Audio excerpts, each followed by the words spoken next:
নমস্কার বন্ধুরা, বাড়িতে যদি কচু পাতা থাকে তাহলে তোমরা এই রান্নাটা কিন্তু খুব সহজেই বানিয়ে নিতে পারবে। খুব সাধারণ উপকরণ লাগবে আর খেতে যা লাগবে চমৎকার। দেখেই বুঝতে পারছো যে এটা কতটা টেস্টি হয়েছে। যতটা সুন্দর দেখতে হয়েছে আর তার থেকেও বেশি কিন্তু টেস্টি হয়েছে। আর এইভাবে যদি রান্নাটা করে নাও তাহলে আমি কথা দিচ্ছি তোমরা আর অন্য কিছু দিয়ে তোমাদের ভাত খেতে লাগবে না, শুধুমাত্র এই দিয়েই কিন্তু তোমাদের এক থালা ভাত খাওয়া হয়ে যাবে। এতটাই টেস্টি হয় এবং এতটা সহজে বানানো যায়, আর ঘরোয়া উপকরণ দিয়েই কিন্তু এত সুন্দর একটা রান্না তোমরা একদম ঝটপট বানিয়ে নিতে পারবে। তো কি কি লাগবে চলো বলে দিচ্ছি, খুবই সহজ উপকরণ।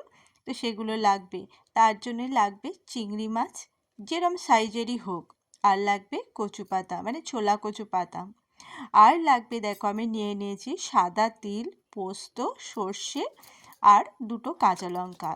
এই হচ্ছে আমার লাগছে মশলা। মানে এই সর্ষে, পোস্ত আর সাদা তিলটা আমাদের শরীরের জন্য ভীষণ উপকারী। তোমরা খেতে পারো কিন্তু সাদা তিল যে কোনো রান্নাতে, কিন্তু যেগুলোতে দেওয়া যায় সাদা তিল খেলে কিন্তু খুবই উপকার লাগে শরীরে। তো আমার বাটনাটা বাটা হয়ে গেছে। এইবারে আমি থালার মধ্যে আমি কচু পাতাগুলো সাজিয়ে নিচ্ছি। ভালো করে এখানে সাজিয়ে নিতে হবে যাতে এই মশলাটা কচু পাতা থেকে বেরিয়ে না যায়, সেইভাবে তোমরা সাজিয়ে নেবে। দেখো আমি কিন্তু সাজিয়ে নিয়েছি। এরপরে আমি কিন্তু এই যে ধুয়ে রাখা চিংড়ি মাছটা দিয়ে দিলাম, এর উপরে আমি মশলা বাটাটা দিয়ে দিলাম, দিয়ে একটুখানি মিশিয়ে নিচ্ছি। এরপরে কিছু জিনিস এর মধ্যে অ্যাড করব। দিয়ে দেবো পরিমাণ মতো নুন, পরিমাণ মতো হলুদ, একটু পরিমাণ মতো কাশ্মীরি লঙ্কার গুঁড়ো যাতে কালারটা সুন্দর আসে, আর দিয়ে দেবো একটু বেশি পরিমাণে সর্ষের তেল যেটার এই স্বাদটা দ্বিগুণ এনে দেবে। আর একটু মিষ্টির জন্যে আমি একটু বাতাসা দিয়ে দেবো। দিয়ে এরপরে আমি গোটা কাঁচা লঙ্কা এর মধ্যে আমি দিয়ে দিচ্ছি। একবার অসাধারণ লাগে খেতে, অসাধারণ লাগে। তোমরা যদি এইভাবে করে খাও দেখবে ভীষণ ভালো লাগবে। আর সমস্ত উপকরণই কিন্তু আমাদের বাড়িতেই রয়েছে। তো বন্ধুরা, আমার রেসিপিগুলো তোমাদের কেমন লাগছে জানিও। যদি ভালো লাগে তাহলে লাইক, কমেন্ট, শেয়ার করে দিতে ভুলো না। আর তোমরা যারা ইউটিউব থেকে আমার এই রান্নাগুলো দেখছো তোমাদের জন্য অসংখ্য ধন্যবাদ। যারা আমার রান্না দেখে আমাকে সাবস্ক্রাইব করেছো তাদের জন্য আমার মনের অন্তঃস্থল থেকে ভালোবাসা। আর আমার রেসিপিগুলো তোমাদের যদি ভালো লাগে নতুন বন্ধুরা, তাহলে আমার চ্যানেলটাকে সাবস্ক্রাইব করে নিতে পারো।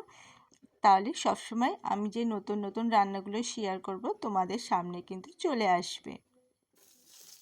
তো আমি সমস্ত উপকরণগুলো দিয়ে ভালো করে সুতো দিয়ে বেঁধে নিয়ে এইবারে কড়াইতে সর্ষের তেল দিয়ে ধিমে আঁচে এই কচু পাতার চিংড়ি মাছ দিয়ে এটা আমি দিয়ে দিলাম।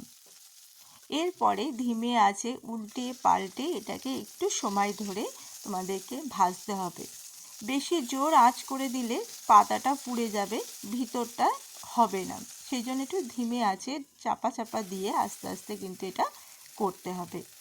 যখন দেখবে একদম নরম হয়ে গেছে বুঝবে তোমাদের কিন্তু এই চিংড়ি ভাপাটা হয়ে গেছে। তো এরপরে সুতোগুলো আমি সমস্ত কেটে নিলাম, নিয়ে থালার মধ্যে এটা ঢেলে নিলাম, নিয়ে আর এই কচু পাতা দিয়ে এটাকে ভালো করে মেখে নিয়ে ভাতের সঙ্গে পরিবেশন করো।